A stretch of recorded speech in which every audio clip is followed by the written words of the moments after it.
ছেলে হওয়ার ১ মাস পর দুঃসংবাদ দিলেন তৌহিদ আফ্রিদির স্ত্রী রামিসা আল রিসা। সম্প্রতি সামাজিক যোগাযোগ মাধ্যমে তিনি একটি দীর্ঘ স্ট্যাটাস দিয়েছেন। তৌহিদ আফ্রিদি এখনও কারাগারে বন্দী। আজ তৌহিদ আফ্রিদির জন্মদিন। জন্মদিন উপলক্ষে তৌহিদ আফ্রিদির স্ত্রী তার সোশ্যাল হ্যান্ডেলে লিখেছেন, আসসালামু আলাইকুম, আজ আমার স্বামী আপনাদের সবার প্রিয় আফ্রিদির জন্মদিন। অথচ আজ আমাদের ঘরটা ভীষণ অন্ধকার, কারণ ঘরের মানুষটা আজ আমাদের পাশে নেই। শুভ জন্মদিন আফ্রিদি। জানি না কেমন আছো তুমি। আমাদের সন্তান যখন পৃথিবীতে এসেছিল আমি তোমাকে পাশে পাইনি। আজ সে অবুঝ শিশুটি তোমার জন্মদিনে তোমাকে খুঁজছে, তোমাকে পাচ্ছে না। কিন্তু বাবাকে ছাড়া আদর কেমন হয়, বাবার স্পর্শ, স্নেহ, ভালোবাসা সেটা কেমন, সেটা ওর ভাগ্যে এখনো লেখা হয়ে ওঠেনি। আফ্রিদি, তুমি তো নিজের কথা কখনো ভাবনি। হাজার মানুষের চোখের জল মুছিয়েছ, অসহায় মানুষের বিপদে বুক চিতিয়ে দাঁড়িয়েছিলে। এই দেশের মাটি আর মানুষ তোমার সেই ত্যাগ কখনো ভুলবে না।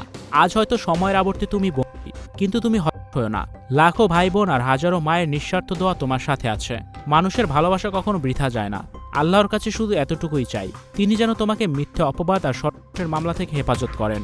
যারা তোমার বিরুদ্ধে করে মিথ্যা মামলা এই অবুঝ শিশু সন্তানের কাছ থেকে দূরে রেখেছেন, আল্লাহ তাদের হেদায়েত দান করুন। মানুষ তোমাকে চেনে, মানুষ তোমাকে জানে, আর সবচেয়ে বড় কথা, উপরওয়ালা সব দেখেছেন। সত্যের জয় একদিন হবে ইনশাল্লাহ। আমরা শুধু তোমার মুক্তি চাই। এই ছোট্ট শিশুটি তার বাবাকে ফিরে পান, আমি আমার স্বামীকে ফিরে পাই। অন্যায়ের মেঘ কেটে গিয়ে আবার আমাদের ঘরে ন্যায়ের আলো আসুক। সবার কাছে অনুরোধ, আজকের এই দিনে আমার স্বামী আফ্রিদির জন্য দোয়া করবেন। একজন মা এবং একজন স্ত্রী হিসেবে আপনাদের কাছে শুধু দোয়াটুকুই ভিক্ষা চাইছি। আমার লেখায় কোনো ভুল হলে ক্ষমা করবেন। শুভ জন্মদিন প্রিয় আফ্রিদি। ভিউয়ার্স, তৌহিদ আফ্রিদি যে তার ছেলের মুখ এখনও দেখতে পেল না, এটা নিয়ে আপনাদের কি মন্তব্য জানিয়ে অবশ্যই কমেন্টস করুন, আর ভিডিওটি শেয়ার করার অনুরোধ রইল। ভিডিওটি দেখার জন্য অসংখ্য ধন্যবাদ। এমনই আরও ভিডিও পেতে যুক্ত থাকুন আমাদের সাথে।